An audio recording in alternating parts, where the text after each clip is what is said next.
So you stepped out and made some changes in your life. Maybe a new business, maybe a new relationship, or maybe a new hobby. And as a result, your energy is also shifted.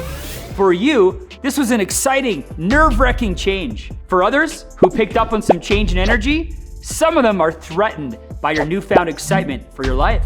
You've now essentially held up a mirror in front of their face, which has caused them to reflect. And now they're looking back at themselves and asking, why aren't you excited about your life? When's the last time you made some decisions to make a change like she just did? At the end of this video, you're gonna learn the most common reasons why you have haters or you will have haters in your life. By the end of this video, you will also see why it's necessary for you to have haters in order to prove yourself that you're on the right track. After all, you never see a dog chasing a parked car. No hater is gonna notice you or be tracking you down if you're not moving your feet and making positive changes. So don't run away from them when this happens. After this video, you should have full confidence in moving forward at full speed and not worrying about what anybody else thinks or what the haters is saying behind your back. Look, I do think it's important to mention that people can be hating on you without genuinely hating you. They may just be having a bad week. It's kind of like saying their performance is poor, but the underlying performer isn't totally flawed. So let's get into it. Why haters hate, the reasons you have them. My first point, it's easier for them to hate on someone else than fix their own internal issues. We all have shit going on in our life, and we all battle with insecurities. Instead of some people choosing to deal with their problems head on, it's easier for them to spend their time and their energy tearing other people down. Fixing their own internal issues would involve them coming to terms with the fact that they have issues to begin with. It would also mean that they would have to spend some time on their issues, identifying them, trying to figure out where they came from, looking at triggers. And to them, that seems like a world of pain they are unwilling to face. So instead of working on themselves, they're gonna try and work you into the ground. It doesn't make it right. It just is what it is. The second reason why you possibly have haters is because they envy you and they want what you have. See, envy develops when people compare themselves to others and they find themselves to be inferior and they're unwilling to admit it. This happens more than we think and can often cause severe emotional pain. You can see it sometimes in siblings who compare their treatment from their parents with each other, constantly pointing out the differences. In terms of wanting what you have, there's usually a story that they've created as to why they think they should have what you have. Quite often the story, which by the way, has nothing to do with you, was not only created by them, but it's repeated in their brain hundreds of times to the point where they actually believe that story to be true. My next point, haters can't stand winners. Sometimes haters hate winners because in their past, they met a winner that was arrogant and maybe made them feel small and insignificant.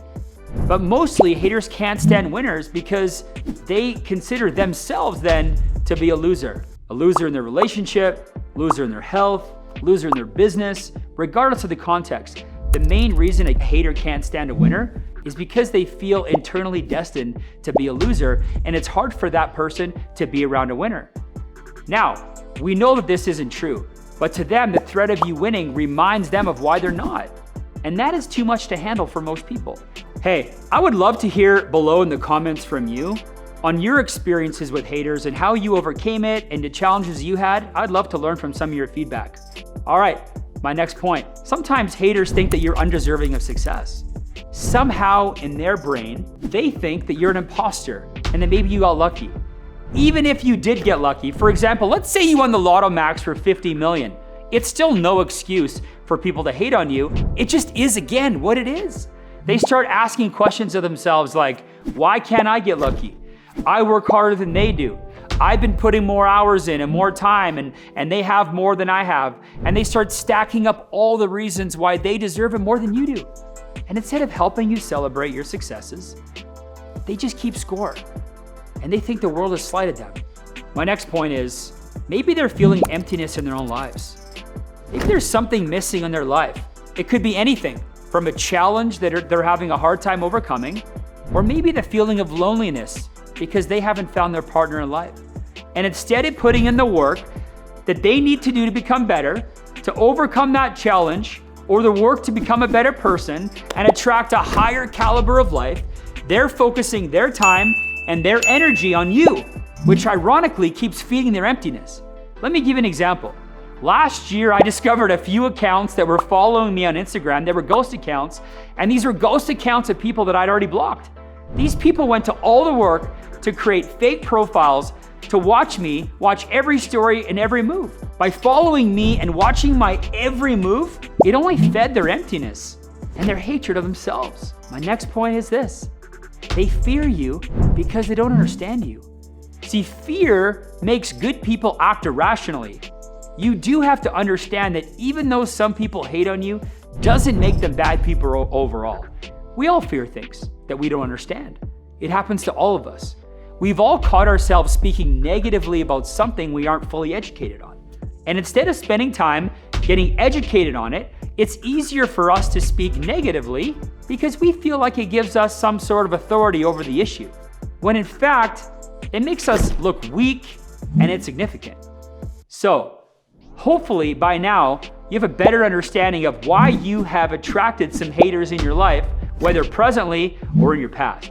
I do want to say, although haters can put us through some pain and suffering, it's nothing compared to the pain and suffering that is going on inside of them. Once in a while, I take a moment, I say a little prayer for all the people that have been hoping and wishing for me to fail. I say a little prayer asking God to forgive them for their inexplicable comments, and I pray to God to give them the strength to overcome their sadness, and that one day they may realize the pain they're causing others and realize it's because of the pain they're feeling inside of themselves. Hey, if you want a longer, uncut, raw, vulnerable version of this video or others, make sure to go check out my podcast. I release them every week. There's a ton of content, there's stories, there's a lot of value, and people listen to them and love them. We'll see you guys in the next video.